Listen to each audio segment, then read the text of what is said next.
Continuamos esta mañana con la serie de sermones sobre la primera carta del apóstol Pedro.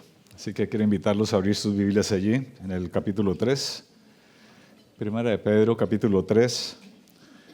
Y vamos a leer los primeros 7 versículos. Primera de Pedro 3, del 1 al 7. Dice así la palabra del Señor. Asimismo vosotras, mujeres, estad sujetas a vuestros maridos, para que también los que no creen a la palabra sean ganados sin palabra por la conducta de sus esposas, considerando vuestra conducta casta y respetuosa. Vuestro atavío no sea el externo de peinados ostentosos, de adornos de oro o de vestidos lujosos, sino el interno, el del corazón, en el incorruptible ornato de un espíritu afable y apacible, que es de grande estima delante de Dios. Porque así también se ataviaban en otro tiempo aquellas santas mujeres que esperaban en Dios, estando sujetas a sus maridos. Como Sara obedecía a Abraham, llamándole Señor, de la cual vosotras habéis venido a ser hijas, si hacéis el bien sin temer ninguna amenaza. Vosotros, maridos, igualmente vivid con ellas sabiamente, dando honor a la mujer como a vaso más frágil, y como a coherederas de la gracia de la vida, para que vuestras oraciones no tengan estorbo. Hasta aquí la palabra del Señor. Acompáñenme en una oración, hermanos. Padre bueno, nos acercamos con reverencia a tu palabra, porque sabemos que es tu palabra, es tu voluntad, que has dejado, Señor, revelada para que hoy podamos estudiarla, Señor, para que podamos profundizar en aquellas instrucciones que tú nos has dejado para vivir de acuerdo con tu voluntad. Señor, sabemos que nuestras fuerzas son escasas para obedecerte y por eso también clamamos que tu Espíritu Santo nos capacite para ello, Señor. Nos dé las fuerzas, el aliento y la capacidad, Señor, para serte fieles en estas instrucciones que tú nos has dejado. Señor, te rogamos que nos acompañes ahora, abriendo nuestra mente y nuestro corazón, Señor, para disponernos a lo que tú nos tienes preparado para hoy. En el nombre de Cristo. Amén. Cuando yo era muy jovencito, era un niño, realmente quise aprender a patinar. Bueno, en aquella época, que ya hace muchos años, los patines no eran como los de ahora. No tenía instructor, no tenía ningún tutor, así que intentaba hacerlo por mi propia cuenta, pero nunca lo logré. Fue una situación frustrante para mí. Patinaba un par de metros y ya me caía al suelo, así que me costaba luego un montón levantarme de allí y al fin dejé de intentarlo. Así que cuando esta semana estuve mirando un vídeo acerca del patinaje artístico sobre hielo en parejas, realmente quedé admirado de cómo estas personas pueden desarrollar esas rutinas del ejercicio y mostrar la belleza de lo que significa ese deporte, ¿no? El patinaje artístico sobre hielo en parejas. Se veía la estética del deporte que es realmente precioso. Los invito a que vean algún video sobre este tipo de patinaje. Además de la estética misma, también se notaba la fuerza necesaria para poder ejercer cada uno de los movimientos, la concentración necesaria para poder actuar, la coordinación entre el chico y la chica para poder llevar a cabo cada uno de los ejercicios. Al final entrevistaban al chico, le preguntaban un poco sobre su experiencia dentro de esa preparación. Él decía básicamente que llevaban 8 años trabajando con esta pareja y que habían tenido que trabajar muy duro para llegar a conocerse de tal manera que en ese momento él extendía su mano e instintivamente la pareja también extendía su mano y la tomaba, y allí entre los dos juntos podían hacer todos estos movimientos que hacían. Hacen un movimiento que se llama la espiral de la muerte, que es la chica casi que está en el suelo acostada y va girando a gran velocidad y el chico sosteniéndola allí con mucha fuerza para que no salga despedida. Luego la levanta, la sostiene casi con una mano en el aire, ayuda piruetas también la mujer, la ayuda a bajar. Y bueno, es un espectáculo precioso. Ambos están dando todo lo de sí para poder llegar al objetivo de competir en condiciones. Pensaba yo cuando estaba viendo este video que el matrimonio tiene un parecido a esto, ¿no? Podríamos decir que el matrimonio es una larga sesión de patinaje entre una pareja, un hombre y una mujer, que requiere ingredientes parecidos a los del entrenamiento del patinaje. Se requiere conocer las características de la pareja, conocer quién es la persona que está a nuestro lado.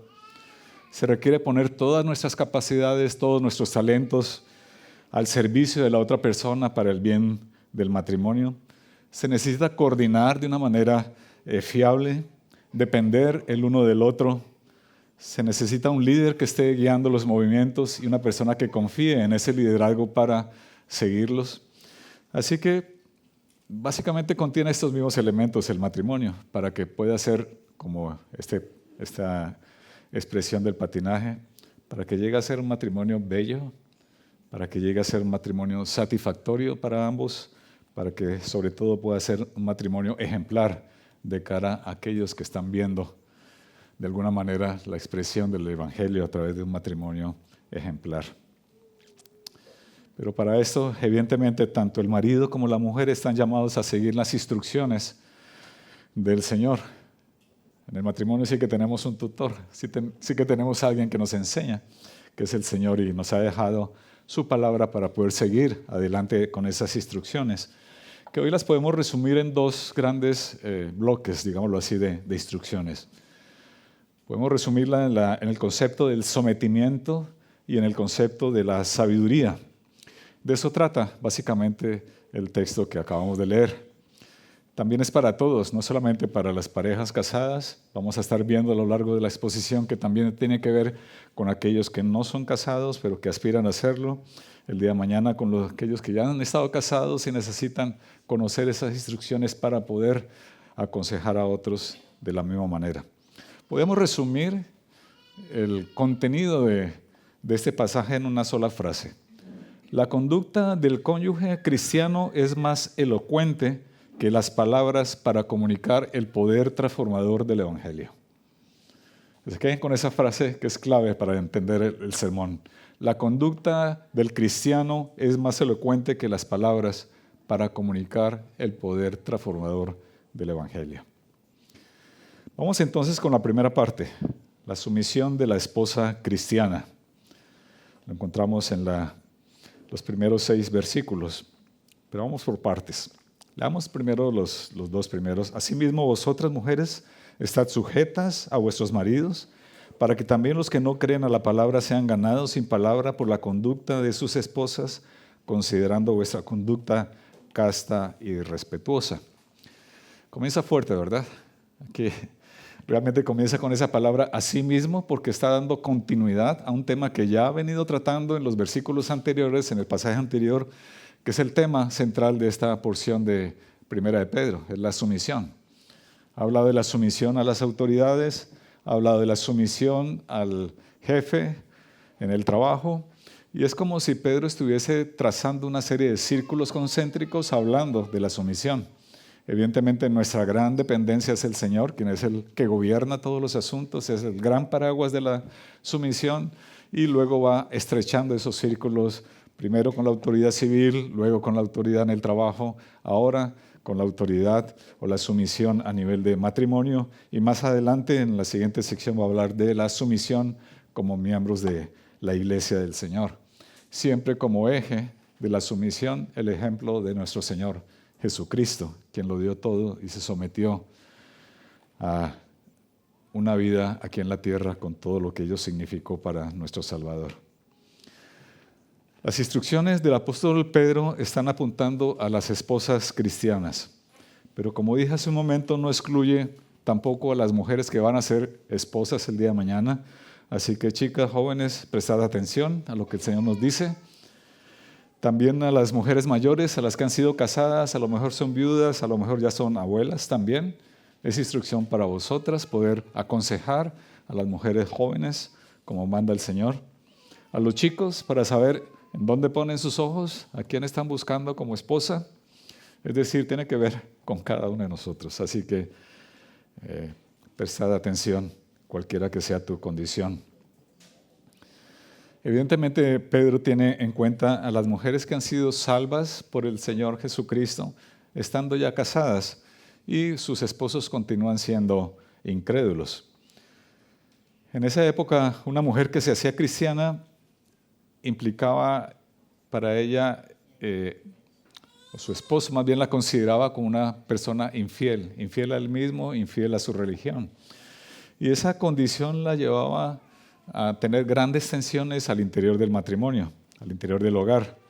Bueno, esto mismo sigue sucediendo hoy, ¿verdad?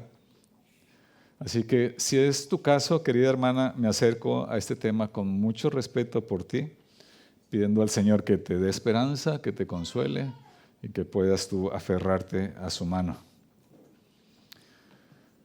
La gente entiende el concepto de sumisión como un término negativo. Sí, cuando hablamos de sumisión pensamos en algo como la subyugación o como el estar debajo de la bota de alguien, ¿verdad? Se entiende como una obligación, de renunciar a nuestra libertad para hacer cosas contrarias a nuestra voluntad.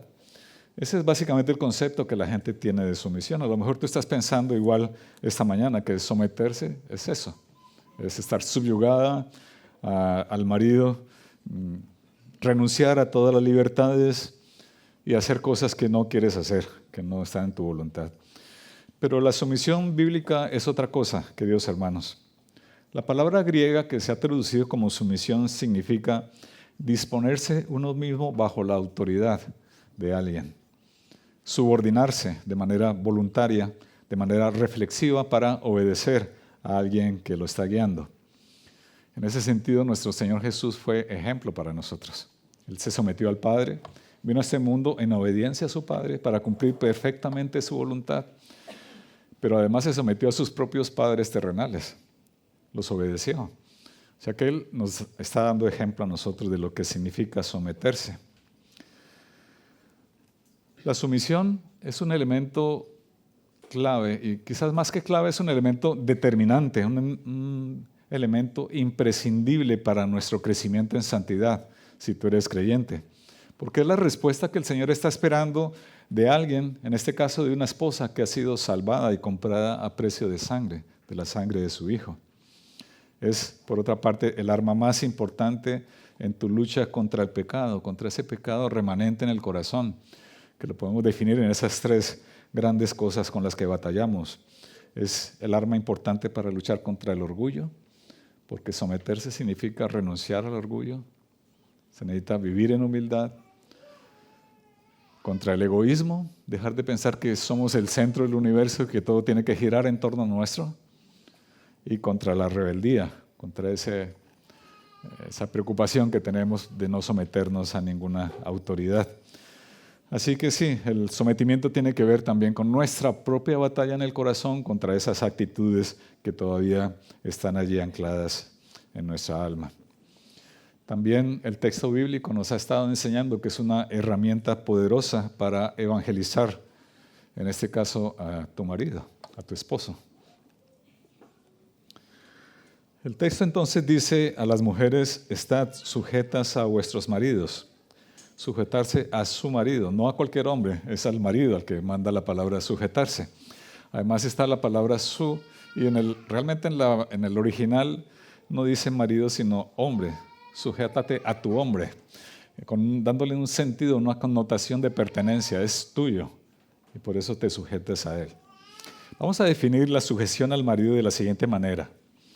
Es la actitud del corazón de la esposa que amorosa y voluntariamente acepta con gozo la autoridad de su marido para cooperar con él, aportando sin reservas todos sus talentos, todas sus capacidades, recursos y energía, confiando en el liderazgo del esposo. Es un cambio de chip, ¿verdad? Con respecto al concepto que teníamos de la sumisión, que estamos allí un poco oprimidas por un hombre sin corazón. No, es una actitud que nace del interior de la mujer cristiana, de la esposa fiel al Señor, que de manera amorosa y de manera voluntaria, no por la imposición de un hombre, sino de manera voluntaria, acepta gozosa la autoridad de su marido, porque es lo que el Señor pide de ella, para cooperar con Él en este camino de la vida, aportando todo de sí por el bien y el provecho del matrimonio. Así que, queridas hermanas, os invito a cambiar un poco el chip de lo que significa el sometimiento, para que cuando encuentren esa palabra en la Biblia la puedan entender en el verdadero sentido de lo que implica. La que antes manifestaba rebeldía, rechazo e irrespeto, después de conocer al Señor, ha sido transformada por ese poder transformador del Evangelio. Por lo tanto, es otra persona. Ningún marido puede quedar indiferente ante ese hecho de una transformación profunda en el corazón de su esposa. Y esto no significa necesariamente que él pueda responder de manera positiva a ese cambio. Puede que incluso reaccione de mala manera, puede que incluso pueda ser más beligerante, que utilice más el sarcasmo o la ridiculización. Pero el Señor ya nos ha advertido de eso. Si nos acordamos un poco de lo que leemos en el versículo 12, por ejemplo, en el capítulo 2, nos dice lo siguiente: manteniendo buena vuestra manera de vivir entre los gentiles, en este caso, delante de tu marido, para que en lo que murmura de vosotros como de malhechor, glorifique a Dios en el día de la visitación al considerar vuestras buenas obras. Así que es un testimonio delante del marido incrédulo.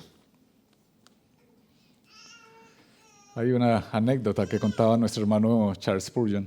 Él decía lo siguiente: conoció a una mujer que era creyente, su marido era un borracho, él solía ir a beber cada fin de semana y llegaba a altas horas de la noche.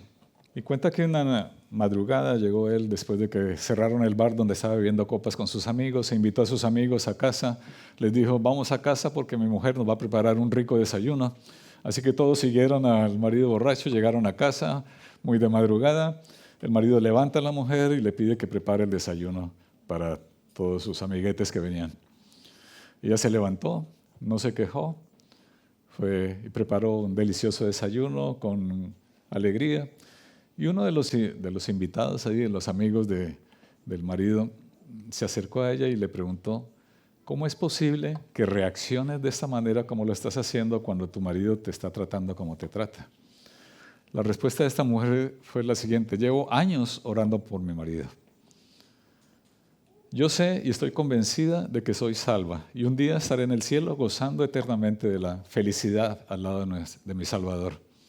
Pero este hombre, si no conoce al Señor, el único trocito de cielo que va a tener es esta casa. Así que voy a servirle con todo gozo. Fue la respuesta de esta mujer. Dios, queridas hermanas, quiere que la esposa cristiana muestre un amor obediente por su esposo para que él pueda ver en ella un retrato del amor de Cristo. Hay una frase que dice lo siguiente: el testimonio de una mujer creyente es tal vez la única Biblia que muchos lean y el único Jesús que algunos llegarán a conocer. Así que tú eres una Biblia abierta para tu marido. Evidentemente, queridas hermanas, también hay límites a la sujeción de un marido, así como lo hubo cuando explicamos la sujeción a las autoridades o al jefe. También hay límites para la sujeción de una mujer, porque si él te pide algo contrario a la voluntad del Señor, abiertamente pecaminoso, no vas a acompañarlo, ¿verdad? Si él algún día llega y te dice: tú tienes que conducir hoy el coche porque vamos a asaltar aquella joyería, tú no te vas a subir allí a conducir el coche, ¿verdad? Vas a decir: no te acompaño. Así que sí, hay momentos en donde tienes que, con amabilidad y respeto por tu marido, decirle: no, esto no lo voy a hacer. Lo mismo pasa cuando hay probabilidad de daño físico o daño emocional. Tú estás en la libertad de decir: hasta aquí llego, hasta aquí llega mi sujeción. Aquí tenemos, queridos hermanos, unas instrucciones claras de cómo debe ser la conducta de la esposa cristiana. Pero antes de abordarlas, quisiera aclarar lo siguiente, que no se trata de la conducta per se. Si abordáramos este pasaje solamente pensando en la conducta, estaríamos hablando de moralismo, ¿verdad? Pero no es el caso. ¿Por qué razón? Porque la conducta cristiana de la mujer que ha amado al Señor es una expresión, una consecuencia, un resultado de su fe en el Señor. Es lo que se espera de una mujer que ha creído en Cristo. No es una conducta solamente para ganar puntos delante de su marido. Es que ella está viviendo el Evangelio. Y el Evangelio demanda de cada uno de nosotros una respuesta en amor al Señor, una respuesta que implica la obediencia a lo que Él nos ha dejado escrito en su palabra. Así que en el trasfondo de la conducta siempre veamos el Evangelio. Yo obedezco y me someto a mi marido porque amo a Cristo. Y Él me pide que lo haga. Y puede que mi marido no merezca esta obediencia, pero Cristo sí lo merece. Y por amor a Él voy a ser obediente a lo que Él manda. Si tú intentas llevar una conducta como la que demanda en la palabra del Señor esta mañana por tus propias fuerzas, vas a estar frustrada y vas a estar agotada. Por eso necesitas agarrarte del Señor para cumplir a cabalidad lo que Él manda en su palabra. Lo primero que dice el texto es que debe tener una conducta casta. ¿Qué significa una conducta casta? Significa una conducta limpia, una conducta pura, una conducta fiel. Es decir, no debe haber doblez en tus intenciones, en tu corazón. No debe haber algo escondido en ti que te portas bien para ganar algo para ti. Eso se llama hipocresía en vez de castidad, en el sentido que la Biblia lo enseña. Así que no seas de esta manera. Debe ser completamente transparente tu obediencia y tu sometimiento y tu conducta delante de tu marido. Quisiera hacer énfasis en el concepto de fidelidad, porque una conducta casta también significa una conducta fiel a tu marido. Y aquí no me refiero solamente a la fidelidad sexual. Se trata más bien de la fidelidad al compromiso que tú has establecido con tu marido el día que te casaste. No sé si recuerdas los votos que hiciste cuando te casaste. A lo mejor los tienes allí guardados en el álbum de la boda, ¿verdad? Te invito a que los saques de cuando en cuando y leas en qué te comprometiste cuando te casaste. Y si estás siendo fiel a ese compromiso que hiciste delante del Señor y de muchos testigos que escucharon lo que tú le dijiste a tu marido que ibas a hacer con tu esposo. Fidelidad. Ser compañera de Él en este viaje de la vida. Ser su confidente en los buenos momentos y en los malos momentos. Ser su amiga, ser de alguna manera su cómplice en esta andadura por la vida. Eso es lo que significa una conducta fiel. Hay mujeres, queridas hermanas, que son más fieles a sus amigas que a su propio marido. Hay mujeres que son más fieles a su familia extendida que a su propio marido, o que son más fieles a sus hijos que a su marido, o que son más fieles a ministerios paraeclesiales y los cumple a rajatabla, pero no es fiel a su marido. Estamos hablando de lealtad, queridas esposas. Ser leales al marido es lo que pide el Señor. Esa lealtad que está demostrada en ese cuadro que les comenté al inicio del patinaje, ¿verdad? La mujer es leal y entiende cuando él extiende su mano casi de manera instintiva. Ella misma extiende su mano y se aferra fuertemente a él y le es leal en todos los movimientos. Esta pareja contaba que casi con un ligero tacto, un ligero apretón en su mano, ella sabía cuál era el siguiente movimiento y lo seguía al hombre para hacer toda la función que se esperaba de su parte. Así que estamos hablando de lealtad. Debo decir, queridas hermanas, que no debes abandonar a tu marido por el hecho de ser ahora cristiana y él no serlo. No debes tampoco distanciarte de tu marido, dejar de hablarle, no interesarte por sus preocupaciones, por sus afanes, por sus propias luchas, crear una especie de barrera, dejar de cumplir el deber conyugal, dejar de ser esa ayuda para animarle, para consolarle, para aconsejarle, para exhortarle cuando sea oportuno. Hay veces que ese distanciamiento se enmascara de piedad, cuando cultivas un carácter místico. Un carácter místico es cuando te crees perfecta, cuando espiritualmente te crees que estás flotando a 1 metro del suelo y tu marido no puede comprenderte. A toda hora estás recitando versículos de la Biblia o escuchando sermones por internet, usando términos religiosos y desarrollando una vida contemplativa, un poco misteriosa, flotando en esas experiencias espirituales que tu marido nunca va a poder entender. Ese tipo de vida lo que hace es apartar a tu marido de tu lado. Eso es la conducta casta, queridas hermanas. Pero también dice el apóstol que debes tener una conducta respetuosa. Aparece otra vez ese término que también apareció en el pasaje anterior, el respeto. ¿Respeto qué significa? Significa estima, estimar a tu marido. Significa honor, honrar al que tienes a tu lado. Significa tener una consideración especial hacia esa persona que te está acompañando. Yo sé, querida hermana, que no resulta fácil aceptar que tu esposo lidere tu hogar cuando ves tantas imperfecciones en él o cuando descubres tantos pecados que él todavía tiene en su corazón. Si es verdad, él tiene que caminar todavía mucho trecho, mucho camino por delante tiene.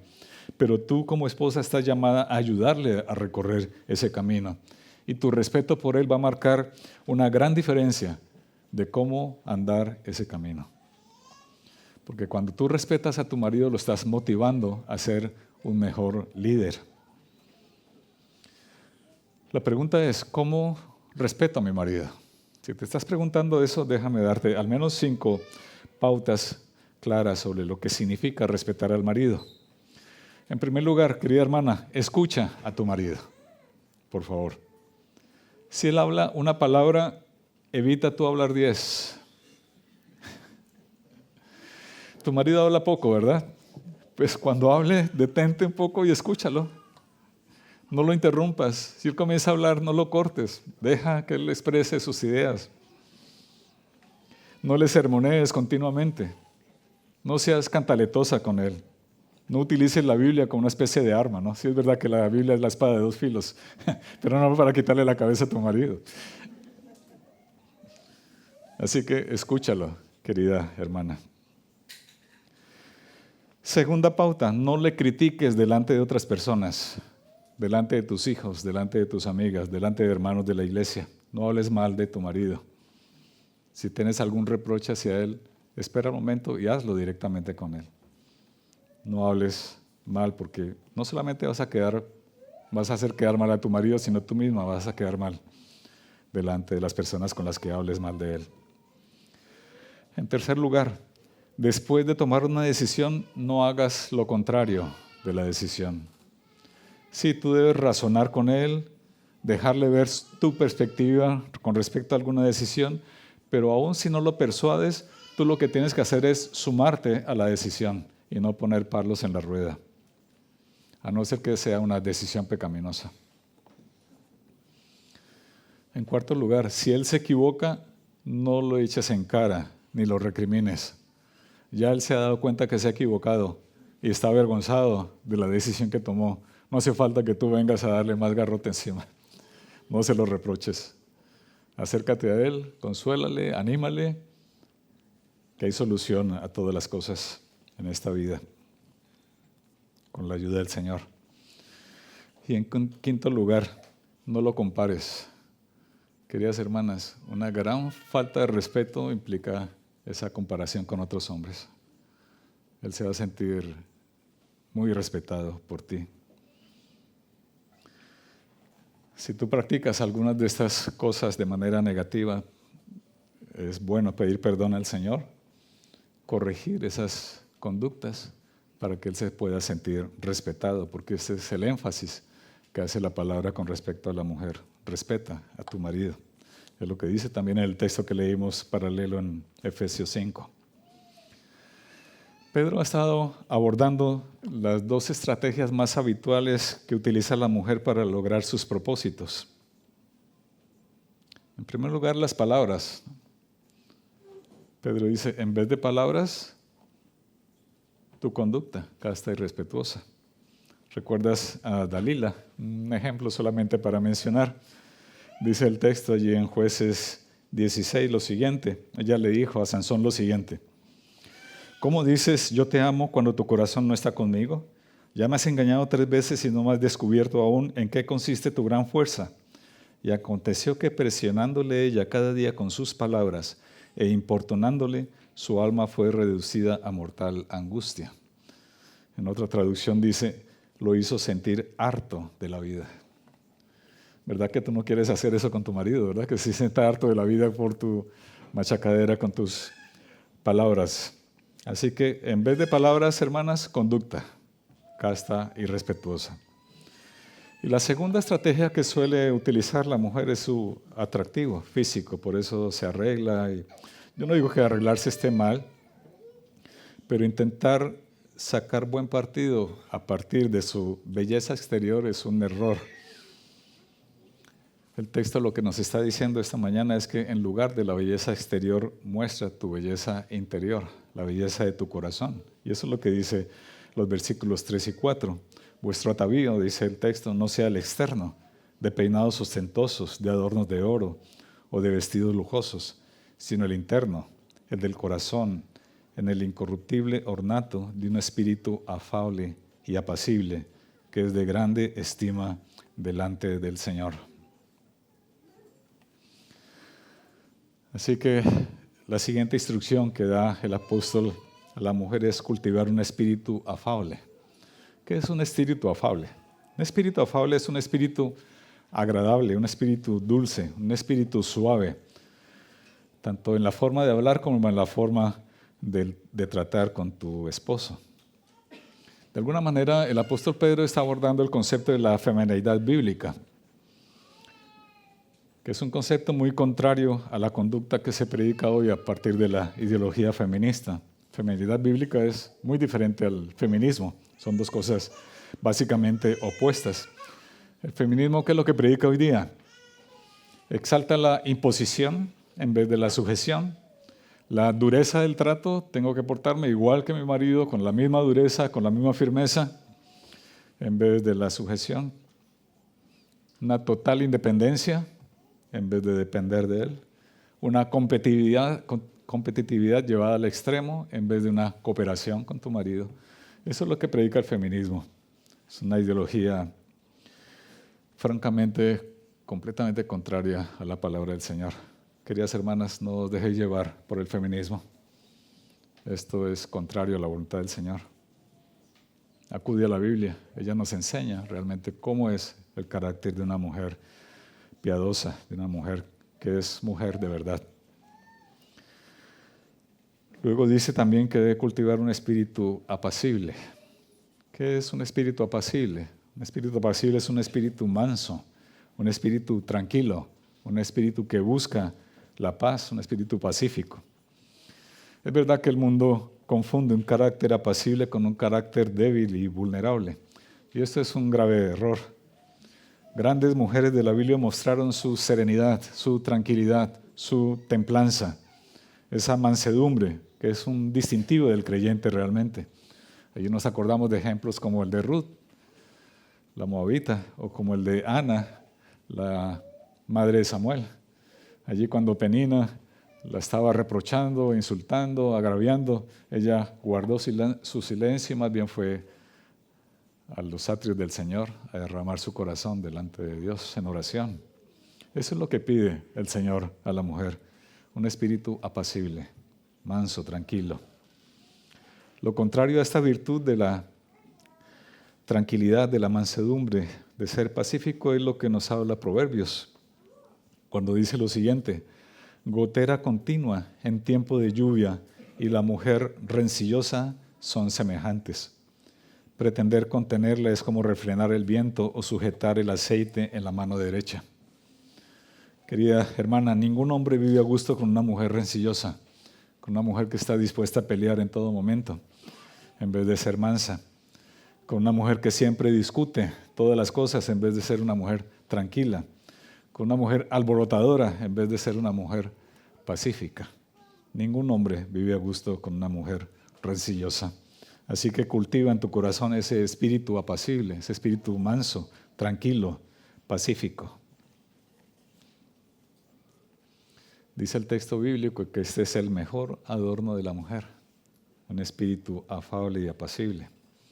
Si tú quieres lucir hermosa, en vez de gastar tanto dinero y tantas horas mirando las estanterías de los centros comerciales, mírate al espejo de la palabra y mira en qué tienes que cambiar para ser como luce la persona que está describiendo el apóstol, una mujer afable y apacible.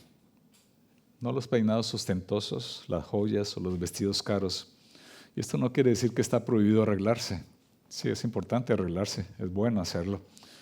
Pero si pones el acento solamente en esas cosas, si gastas 3 horas delante del espejo para lucir bella y gastas 5 minutos orando al Señor o 1 minuto leyendo la palabra, algo está desequilibrado en ti. Estás mostrando una gran superficialidad en tu carácter. Querida hermana, pídele al Señor y esfuérzate por mantener una conducta casta y respetuosa y un corazón afable y apacible. Así, de esa manera podrás impactar la vida de tu marido.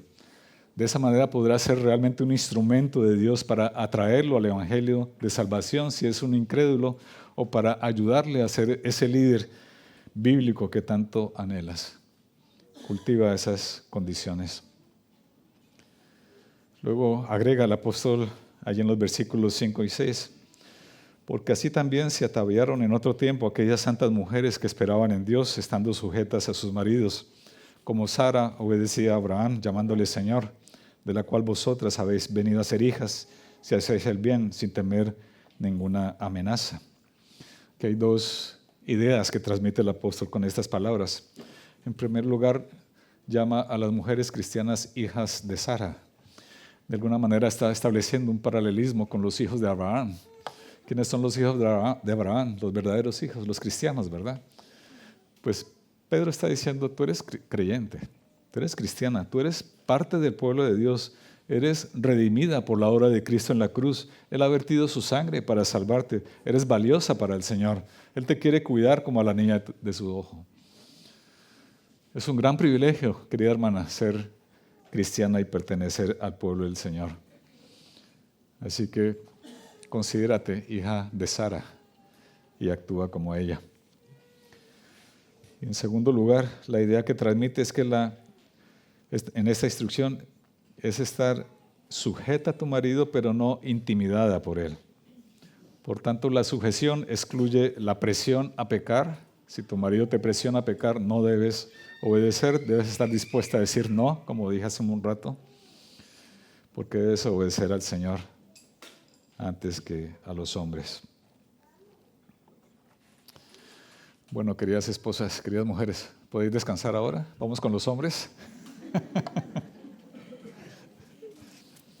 Es verdad que en Efesios, por ejemplo, el apóstol Pablo utiliza muchos versículos para hablarle al hombre y unos pocos para hablarle a la mujer, pero Pedro es al contrario, ¿no? Y estamos estudiando Pedro, así que lo siento, hemos usado muchos versículos que hablan a la mujer y ahora hay un solo versículo que habla a los hombres, versículo 7.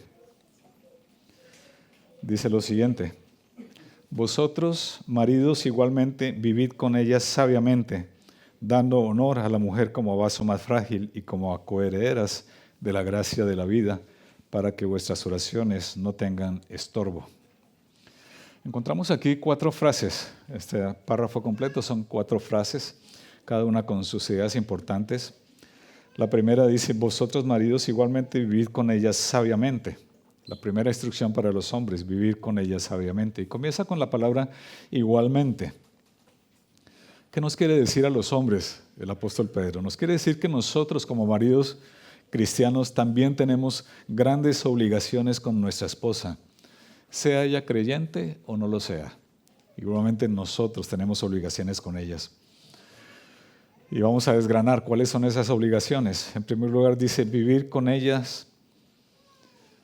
¿Qué significa eso, vivir con ellas? Realmente la palabra original se podría traducir convivir o cohabitar con ellas. No es solamente estar bajo el mismo techo, sino vivir en una plenitud matrimonial con nuestras esposas, en una plenitud física, en una plenitud emocional, en una plenitud espiritual con ellas, atendiendo a todas sus necesidades que en esas áreas, en esas esferas de la vida, ellas tienen. Si ellas tienen necesidades físicas y tú tienes que atender esas necesidades. Ellas tienen necesidades emocionales. Las mujeres tienen una perspectiva del mundo diferente a la nuestra. Nosotros somos muy pragmáticos, somos muy directos. Ellas son más sensibles y tenemos que aprender a conocer a las mujeres para atender esas necesidades emocionales que ellas tienen. Y como no, también sus necesidades espirituales. Evidentemente, el hombre está llamado a enseñar a su mujer la palabra de Dios. Por lo tanto, tenemos un gran deber como esposos o como maridos, que es conocer la palabra para poderla enseñar, porque no podrás enseñar algo que no conoces o que no has estudiado. Así que debes atender esas necesidades espirituales en cada una de las esferas que hemos comentado. Querido hermano, no te escondas del deber que tienes con tu mujer. Nosotros tenemos esa tendencia a escondernos, a rehuir a nuestro deber. A que cuando llegamos del trabajo cansados, buscamos el sillón más cómodo y allí nos sentamos y huimos de los deberes con nuestra mujer. Nos sentamos, abrimos el móvil, o encendemos la tele, o abrimos el libro que estamos leyendo, o el videojuego que nos gusta, y nos desentendemos de las necesidades que ellas tienen, cuando ellas están deseosas de hablar con nosotros. No, hermanos, no debemos escondernos en nuestros pasatiempos, en nuestros gustillos. Debemos atender con diligencia estos deberes que el Señor nos pide con respecto a nuestras esposas en esas esferas de la vida.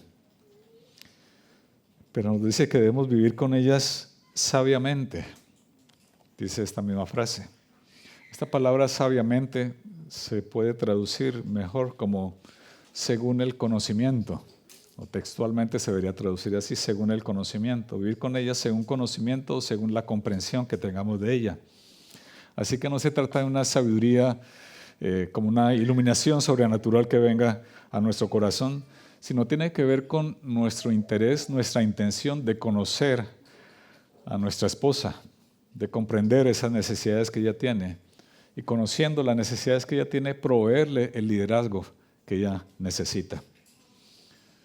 Es eso lo que el Señor nos pide cuando habla de vivir con ella sabiamente, el vivir con ella según el conocimiento que tengamos de ella.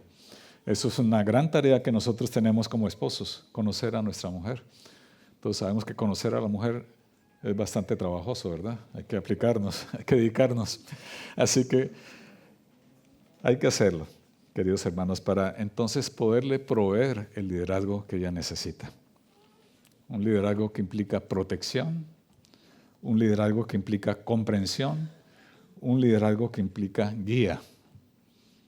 Y noten, hermanos, que estoy utilizando la palabra proveer liderazgo, no imponer el liderazgo. Son dos cosas completamente contrarias. No es algo que tú demandes de ella, es algo que tú le ofreces a ella. Tú le estás ofreciendo liderarla a ella a través de la protección que ella necesita tu cuidado, ella necesita sentirse arropada por ti en todas sus debilidades, ella necesita ser comprendida, por lo tanto tienes que proveer un liderazgo que implique esa comprensión de sus necesidades, de ella misma como persona y también la guía en la vida. Vuelvo y repito, es un liderazgo que se ofrece, que se provee y no que se exige de parte de ella. Por eso, queridos hermanos, tienes un compromiso, igual que ellas con los votos, tú también tienes un compromiso cuando hiciste votos delante del Señor y delante de testigos con ella.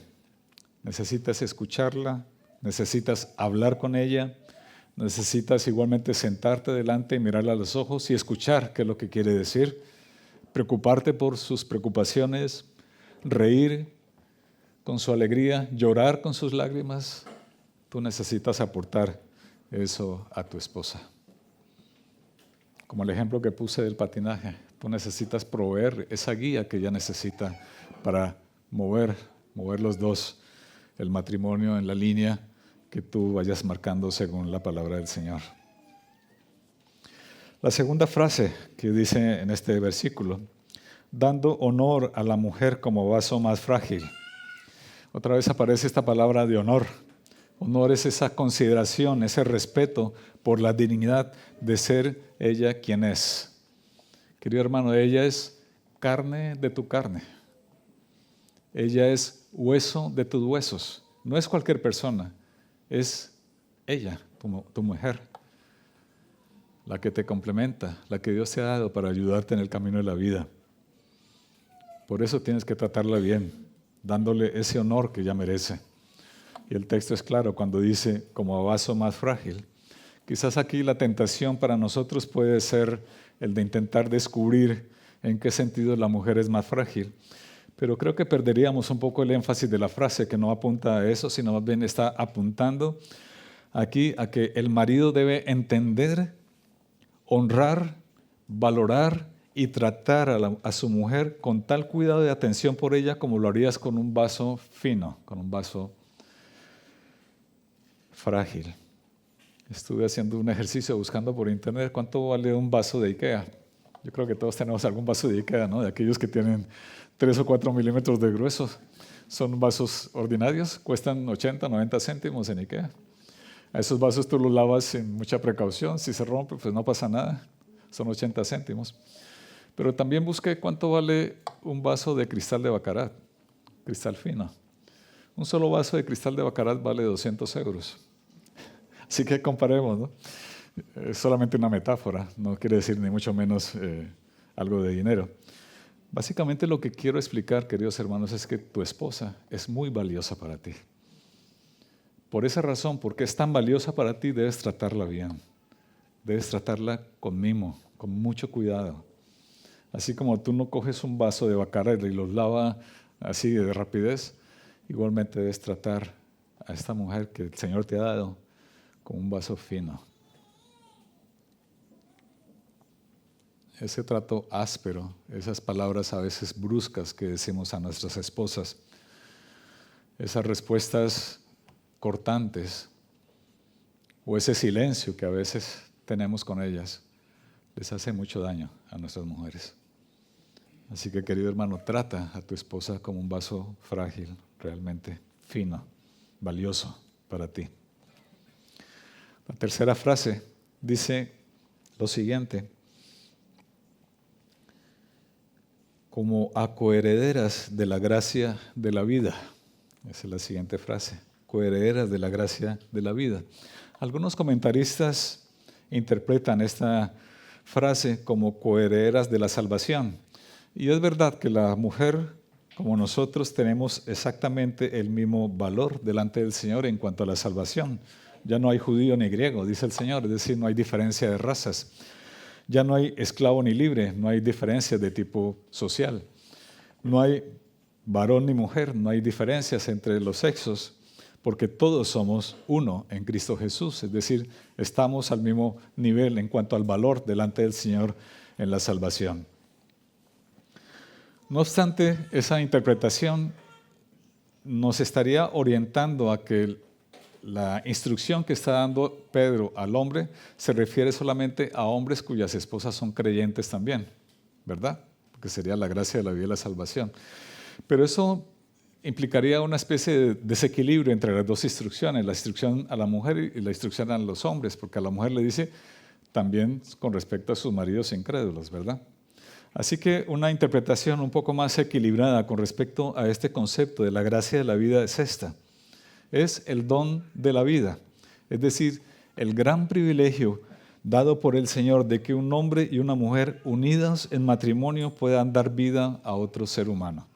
Es el don, la gracia del Señor que nos ha dado a un hombre y una mujer en matrimonio de poder procrearnos.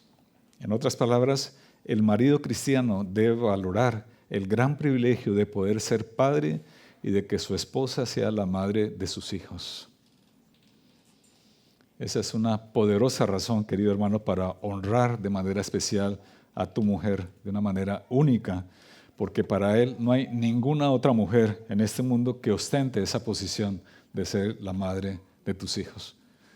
Por eso mismo debes tratarla con respeto, debes tratarla con cuidado, debes tratarla bien. Pero esto es verdad también si tu mujer no es creyente o si los dos no podéis ser padres por alguna razón. No deja de ser cierto que tienes que tratar a tu mujer de una manera especial por ser quien es, por ser tu esposa. Finalmente dice, para que vuestras oraciones no tengan estorbo, es la última frase de esta porción. Querido hermano, tu trato con ella muestra cómo es tu relación con Dios. Según cómo tú trates a tu esposa, estás mostrando cuánto amas tú al Señor. Un buen indicador de cómo es tu intimidad con Dios es la forma en que tú intimas con tu esposa. ¿Eres indiferente con tu esposa? Pues con toda seguridad estás siendo indiferente con tu Dios, con tu Señor. ¿Le respondes con aspereza? Pues de la misma manera estás tú respondiendo a Dios. ¿Hablas con ella y te interesas genuinamente por conocerla? Pues así es como el Señor nos pide, un trato con un interés genuino por el bienestar de ella. Tu trato con tu esposa revela cómo es tu relación con el Señor. Tu intimidad con Dios será estorbada, también dice la palabra, si no vives con ella con la entereza y el cuidado que el Señor te está demandando a ti como esposo. Será estorbada, como dice el texto bíblico. Si tu mujer es cristiana, debes procurar un cuidado esmerado por su crecimiento en santidad, por responder a sus dudas espirituales, por velar por su crecimiento, por su santidad. Estás llamado a eso, querido hermano. Y si no es cristiana y tu conducta no es coherente con lo que tú dices ser, con tu fe, tus peticiones por su salvación también serán estorbadas. La traducción literal es que serán interrumpidas tus oraciones. Tu relación con el Señor será interrumpida si tu trato con tu esposa no es como lo demanda el Señor aquí en su palabra. Así que ten cuidado, hermano, porque tu relación con Dios de alguna manera depende de cómo estés tratando a tu esposa. Recuerda estas palabras. Tu testimonio es para ella una Biblia abierta en donde puede leer lo que significa realmente el Evangelio. Para ir concluyendo, queridos hermanos, quiero decir lo siguiente. Ser un esposo o una esposa cristiana significa morir de amor por tu cónyuge. Parece una canción, ¿verdad? Una poesía. Pero es verdad, hermanos. Es morir a una vida egoísta, a una vida orgullosa, a una vida controladora, para someterte a un hombre que tú sabes que es imperfecto, pero con quien has hecho un compromiso perpetuo de fidelidad, de lealtad, de respeto y de ayuda. Es morir a una vida de placeres, a una vida de una búsqueda de realización personal o profesional, para someterte a proteger, a proveer y a guiar a una mujer que se va a resistir y se va a poner a tu liderazgo en muchos momentos de la vida. Queridos hermanos, tú y yo sabemos que esto es imposible para una persona que no ha sido conquistada por un amor superior, el amor de Cristo. Cristo literalmente murió de amor por nosotros, murió de amor por su pueblo. Murió para que ahora el creyente pueda vivir confiado en su gracia que nos sostiene cada día para cumplir lo que Él nos manda. Él no nos pide algo que sea imposible, hermanos, porque Él nos ha provisto de su Espíritu Santo. Cuando Él nos provee el Espíritu Santo, nos da las herramientas necesarias para vivir como Él desea que vivamos. Pero hay una lucha en nuestro corazón, hay una batalla tremenda en nuestra vida, en nuestra alma, entre ese pecado remanente y la santidad a la cual el Espíritu nos quiere conducir. No proveamos para los apetitos de la carne, dice el apóstol en Gálatas. Cultivemos realmente la santidad a la cual Él nos ha llamado, esas virtudes que nos ayudan a ver el fruto del Espíritu desplegado delante de nuestra esposa, delante de nuestro esposo. Hermanos, Cristo murió para modelar al hombre lo que significa amar a su esposa, liderándola, como lo enseña hoy su palabra. Cristo murió para salvar a la novia, a su iglesia, para que en gratitud ella se someta a su liderazgo, que es perfecto y que es santo. Esa relación entre Cristo y la iglesia es nuestro estándar para ti como esposo, para ti como esposa. Es el estándar para ti que estás aspirando quizás el día de mañana a casarte, ya seas un chico o una chica. El estándar es el que nos está mostrando la palabra. Así que vive apuntando a ese estándar. Como aquellos patinadores tienen una meta, ¿verdad? Participar en los Olímpicos y ganar alguna medalla. Tú debes tener una motivación superior, que es presentar, si eres marido, presentar a tu esposa un día delante del Señor, blanca y sin mancha. Decirle, esta es la mujer que me diste, aquí te la entrego. Es venir delante del Señor y decir, me sometí a mi esposo como la iglesia se somete a Cristo. Queridos hermanos, hoy es un día de tomar decisiones con respecto a lo que puede pasar el día de mañana. Así que, joven, quiero dirigirme ahora a ti. La palabra te manda explícitamente que no te debes unir con una mujer que no sea creyente, porque ella nunca se podrá someter a ti de la manera que explica la palabra del Señor. No lo podrá hacer, es para ella imposible. Y entonces vas a tener que lidiar con una persona rebelde contra Dios y contra ti todos los días de tu vida si ella no llega a los pies de Cristo. Hay muchos ejemplos, tristes ejemplos de esta situación. Y si tú eres una mujer, una chica que buscas un marido, por favor, te lo ruego, no busques un hombre que no sea de Cristo. No entregues tu corazón a un hombre que no ame al Señor antes. Si lo haces, entonces vas a vivir una vida amargada y triste todo el tiempo de tu vida. Y no quieres eso, ¿verdad? Quieres vivir una vida para el Señor, que glorifique su nombre, al lado de un hombre o de una mujer que teman al Señor. Por lo tanto, si tú no te has casado y estás buscando casarte, busca a una persona que ame al Señor sobre todo.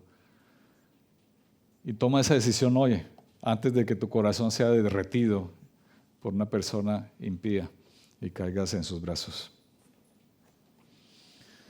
Querido amigo, si tú no conoces a Cristo, también es absolutamente imposible vivir un matrimonio como el que describe el texto que acabamos de estudiar hoy. El matrimonio, queridos hermanos, es un retrato del Evangelio. Por lo tanto, si tú no has creído en el Evangelio, no puedes vivir de esa manera. Podrás darle rienda suelta a tus apetitos y quizás disfrutar de unos cuantos años de aparente felicidad, pero estás labrando un futuro completamente alejado del Señor y eso es terrible.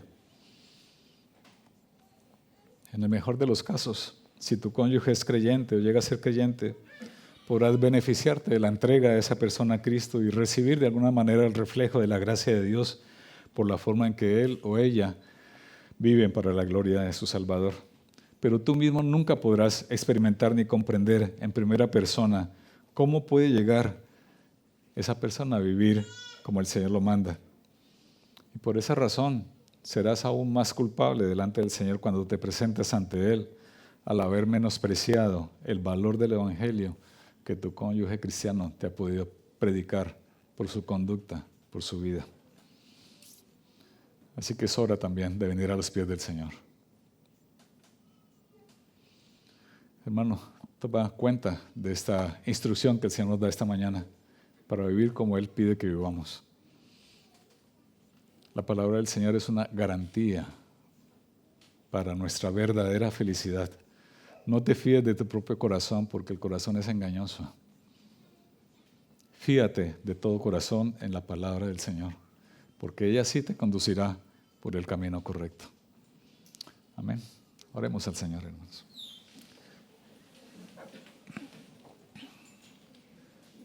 Padre nuestro, queremos darte gracias porque tú nos has dado instrucciones claras y precisas para vivir, Señor, en esta relación tan preciosa como lo es el matrimonio. Rogamos, Señor, que tú nos perdones porque tenemos que reconocer que muchas veces hemos incumplido esas instrucciones y hemos ido en vida contraria a lo que tú explicas en tu palabra. Limpia nuestro corazón, Señor, cada vez que hemos desobedecido lo que tú nos indicas. Y ayúdanos, Señor, por medio de tu Espíritu Santo, a que esta palabra no se quede solamente como una instrucción más para nuestra vida, sino que realmente cobre vida en nuestro trato como esposos, en nuestra visión de lo que es el matrimonio. Y en medio de un mundo que ha distorsionado de tan mala manera el verdadero sentido del matrimonio, ayúdanos a lucir con la luz de Cristo para mostrar a este mundo que realmente merece la pena buscar tu rostro y obedecer a lo que tú mandas. Te lo rogamos, Señor, por los méritos de Cristo. Amén.